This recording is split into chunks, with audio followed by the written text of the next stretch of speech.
Fellow citizens and honorable members of parliament, I stand before you today not as a politician but as a soldier who has served this nation with blood, sweat, and unwavering loyalty for decades. I have fought for its independence, defended its sovereignty, and watched it grow through both triumph and trial. Sarabna mashkublai to Bwana General Winston Skaukema Pranga Nova subscribe or like on the bell icon. And today, I issue this grave warning with the full weight of my experience and conscience. The nation is watching you.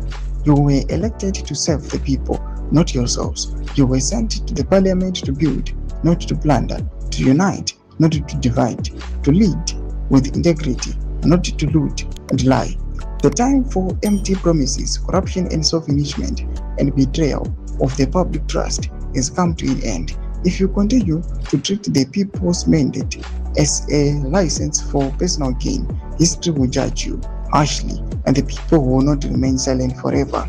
The patience of a suffering nation is not infinite. Every MP, regardless of the party or position, retains the values of service and sacrifice. Prioritize the welfare of the ordinary citizens over personal luxury. Root out corruption in your ranks before it destroys the very institutions you claim to protect.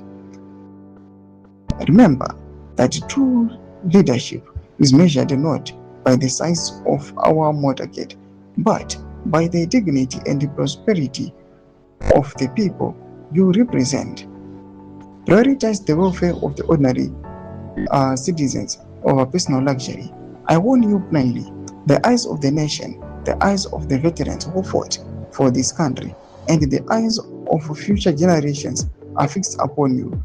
Do what is right, or be prepared to face the consequences of your choices. This is not a threat, it is a solemn call to duty. Zimbabwe first, the people first, always. Retired Lieutenant General Winston Skaukema Pranga. Toma developments are good upon what you know. Comment section, do the finger, subscribe or like.